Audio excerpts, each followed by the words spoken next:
是界首级，所以再加上我。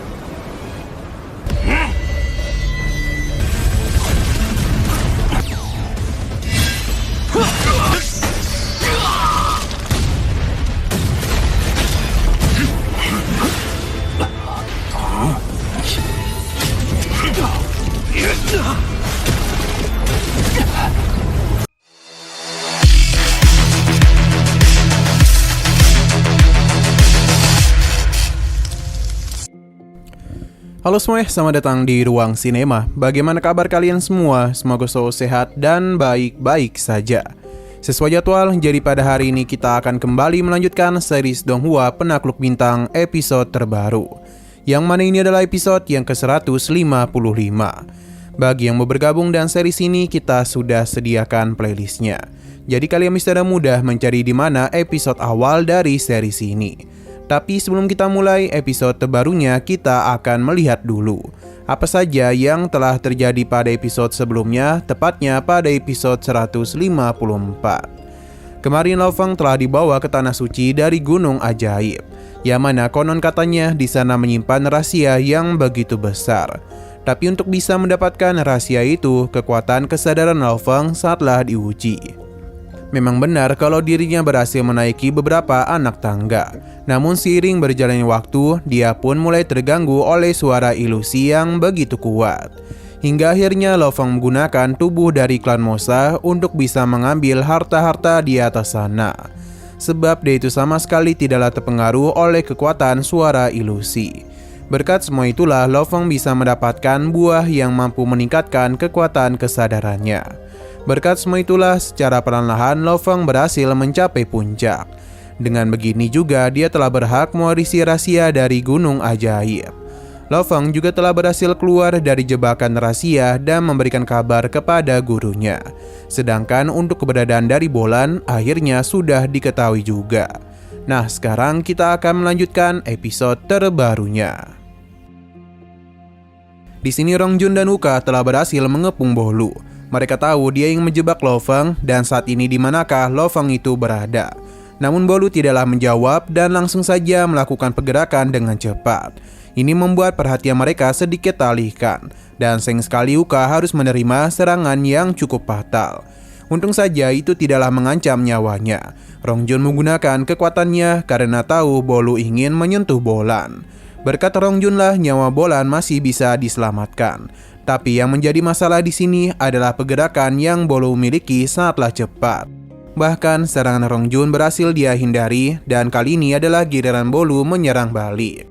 Pergerakannya memang cepat, akan tetapi semua itu terhenti sebab Bolan akhirnya telah sadarkan diri juga. Dia pun langsung saja mementalkan Bolu dengan kekuatan yang dia miliki. Kali ini adalah gilirannya untuk melindungi Rongjun. Bolan sudah tahu kalau Bolu adalah pelaku yang menyerang Lo Feng dan Gaseli. Dia pun berencana untuk membalaskan kematian mereka dengan nyawa Bolu. Angin yang saat ini Bolan ciptakan terpengaruh oleh suara ilusi Gunung Ajaib. Jadi karena itulah tekanan udara yang dia ciptakan begitu menakutkan. Ia terus meminta Bolu untuk mengakui perbuatannya. Dan pada akhirnya dia pun membenarkan semua itu.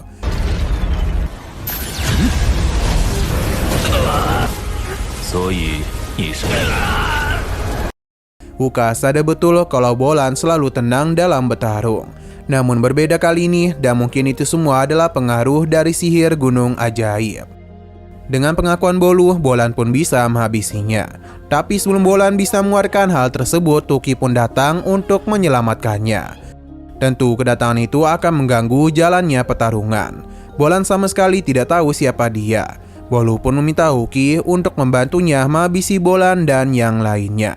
Namun Uki sungguh kesal dengan tindakan gegabah yang dia lakukan. Hukuman pun Uki berikan kepadanya. Bagi Uki, Bolan memang adalah seorang jenius. Namun kondisinya saat ini tidaklah menguntungkan karena berhadapan dengan sosok Courtmaster sepertinya. Bolan mengakui hal itu, tapi bukan berarti Uki akan mengalahkan dirinya dengan mudah. Ia pun mengeluarkan senjatanya. Perkataan Bolan menarik perhatian Wuki, tapi yang datang kemari bukan dia saja, namun beberapa rekannya juga telah datang. Ini akan menjadi masalah yang besar, sebab ada 2 orang di ranah Domain Master dan kini telah mengepung mereka. 你是界首级，所以打加上我， Sedangkan di sisi lain, tepatnya di wilayah Pohyu, yang mana kini dirinya sedang bertemu dengan Truyan. Ia meminta Truyan untuk tidak membela Lo Feng karena ia sudah terbukti bersalah. Namun Truyan memiliki bukti dari Wuka tentang perkataan Bolu atau Weluo yang sangat meragukan. Berdasarkan pengamatan, yang patut dicurigai adalah Weluo. Tapi Pohyu tidaklah bisa menerima semua itu. Dan untuk apa juga Truyan membela muridnya? Dan mengapa dulu Truyan tidak bertindak seperti ini terhadap adiknya? Perkataannya seketika saja mengingatkan Truyan dengan kenangan masa kelamnya. Ia tidak bisa berkata apapun. Terlebih lagi, Pohyu terus memojokkan dirinya karena akibat ulah Truyanlah adiknya bisa tiada. Truyan tidaklah mempermasalahkan perkataannya, karena itu memang benar. Namun masalah adiknya dan juga Lo Feng sangatlah berbeda. Pohyu sekali lagi memberitahu kalau Lo Feng patut dicurigai. Terlebih lagi perusahaan telah memberikan hak penuh untuk menangani masalah gunung ajaib kepadanya. Jadi seharusnya Truyan tidaklah boleh ikut campur dalam semua keputusannya. Kembali ke gunung ajaib, Bolan tidaklah takut dikepung dan akan meladeni mereka. Sedangkan Rongjun mengajaknya untuk pergi agar bisa memberitahukan informasi ini kepada semua orang. Akan tetapi Yuki dan yang lainnya tentu tidak akan membiarkan hal tersebut. Pertarungan langsung saja terjadi. Akan tetapi ada serangan meriam laser yang menghantam salah satu rekan Wuki. Ini adalah ulah dari Lo Feng. Weluo tentu tidak menduga Lo Feng masih hidup. Ketika perhatian tertuju kepada Lo Feng, Bolan segera bertindak untuk menyerang balik mereka. Tentu sebagai seorang jenius, tentu Bolan sangatlah mudah menghadapi musuh di tingkat yang sama sepertinya. Namun yang menjadi masalah di sini adalah Wuki dan salah satu Horde Master lainnya.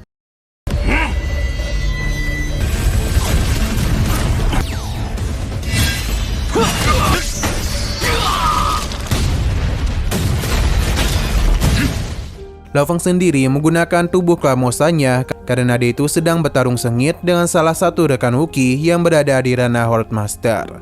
Pertarungan ini terjadi sangatlah sengit. Bahkan mereka saling beradu meriam laser. Akan tetapi seiring berjalan waktu, meriam laser yang Lo Feng gunakan sudah rusak karena telah kelebihan daya. Kini dia bersama dengan yang lainnya harus melarikan diri dari tempat itu. Pelarian pun mulai mereka lakukan, yang mana Wuki terus-menerus melancarkan serangan. Bolan memuji Lo Feng yang masih hidup. Dengan begini ia tidaklah mengecewakannya, karena bagaimanapun mereka harus menyelesaikan pertandingan terakhir yang sempat tertunda. Wuki dan beberapa rekannya masih terus melakukan penyerangan kepada mereka. Tapi ini tidaklah semudah yang diduga. Maka karena itulah Wuki meningkatkan kecepatannya dan langsung mengincar leher Lo Feng. Serangan Wuki saatlah mematikan dan untung saja Lo Feng sempat berubah ke tubuh Klamosa. Karena jika tidak, dia itu pasti akan meninggoy. Untuk Bolan sendiri harus berhadapan dengan 2 orang sekaligus. Karena bagaimanapun dengan beginilah mereka bisa menekan Bolan. Sampai akhirnya dia dan juga Lo Feng berpapasan untuk saling memberikan bantuan, supaya serangan pihak musuh bisa mereka hindari.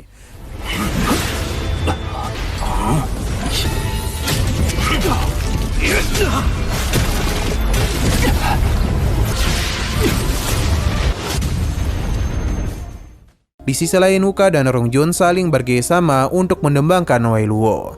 Akan tetapi dirinya dikejutkan dengan kedatangan Lo Feng dan langsung menggunakan Mo Yanfin kepadanya. Tidak hanya itu saja, Lo Feng juga menyelamatkan Wuka dan juga Rongjun, sebab Wuki telah mengincar mereka.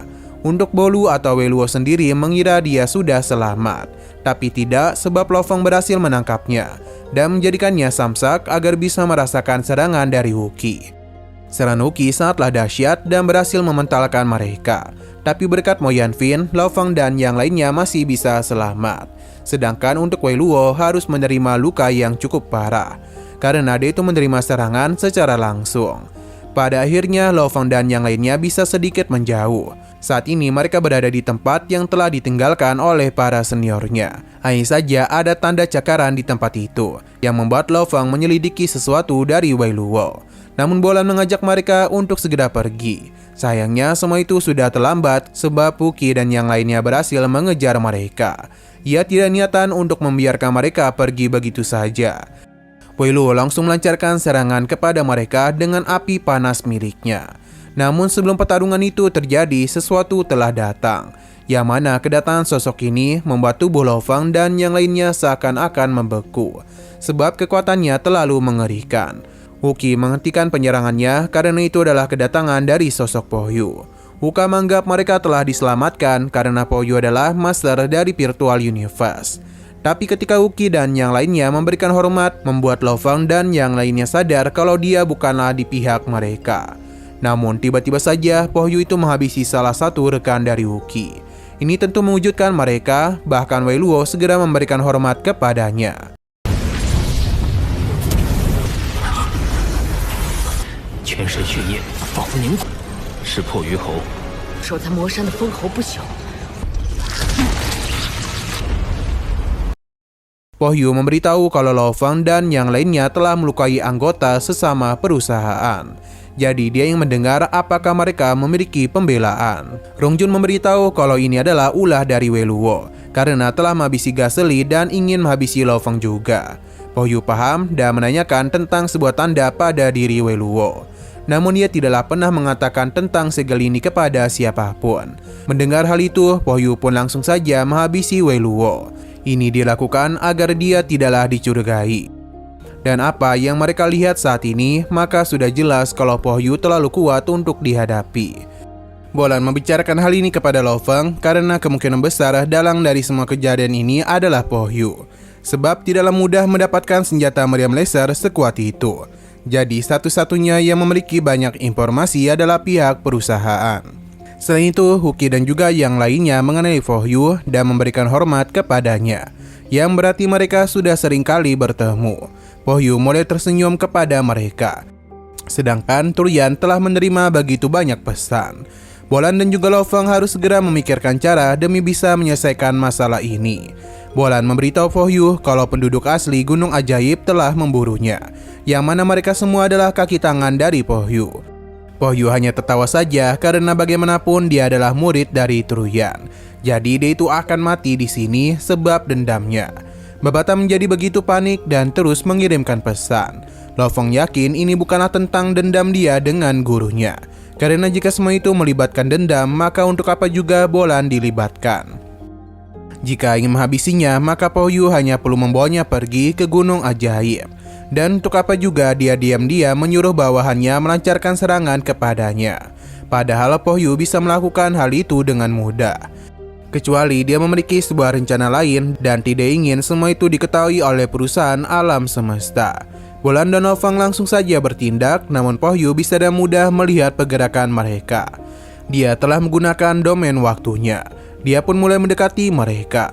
Ia memuji Lo Fang dan Rong Jun yang bisa mengetahui situasi dengan cepat. Tapi ia tidak akan pernah membiarkan kebenaran terungkap. Jadi semuanya akan terkubur di sini bersama mereka semua. Dalam sekejap, Po Yu pun bisa menghabisi mereka. 大可在刚进入魔山时亲自是连冰山一角都不能。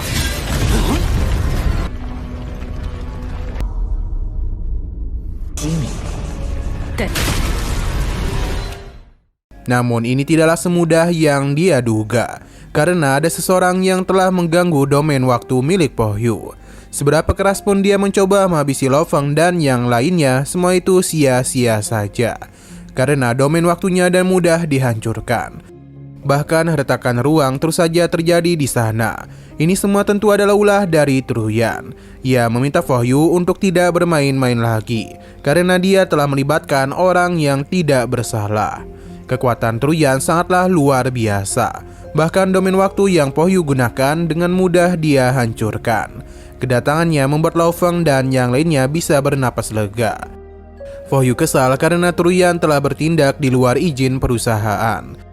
Melihat ketegangan ini, Wuqi dan rekannya pun ingin pergi. Tapi hanya dengan tatapan Turian saja, mereka berdua langsung meninggoy. Tidak hanya itu, tekanan yang luar biasa juga dia kerahkan kepada Po Hyu. 这场闹剧该 你背着公司， 我怎能不来？ Yang mana Truyan benar-benar marah kepadanya. Terlebih lagi dia mulai yakin kalau kejadian pada 100 tahun yang lalu juga adalah ulah dari Po Hyu. Jadi kematian Lian Luo pasti juga adalah ulahnya. Jadi inilah alasan mengapa Truyan begitu murka. Sayang sekali lagi seru-serunya episodenya pun harus bersambung dulu. Namun sebelum kita akhiri, seperti biasa kita akan melihat preview bagian selanjutnya. Di sini Truyan memberikan hukuman kepada Po Hyu atas apa yang telah dia lakukan selama ini. Namun kita masihlah belum tahu nasib Po Hyu selanjutnya. Karena di preview ini kita hanya diperlihatkan dengan pertarungan yang akan terjadi antara Lo Feng dan Bolan. Karena bagaimanapun mereka harus segera menyelesaikan pertarungan yang dulu sempat tertunda. Ini dilakukan untuk melihat siapakah di antara mereka berdua yang pantas untuk pergi masuk ke dalam alam semesta asli. Pertarungan sengit pun telah terjadi. Baik itu Lo Feng maupun Bolan, mereka berdua sama-sama menggunakan kekuatan terbaik yang mereka miliki. 我们之间的较量， 一时之间， 什么？罗峰！ Oke, sekian dulu pada video kali ini. Untuk video selanjutnya akan segera hadir. Jadi bagi kalian yang ingin mengikuti series ini, langsung saja klik subscribe dan aktifkan loncengnya.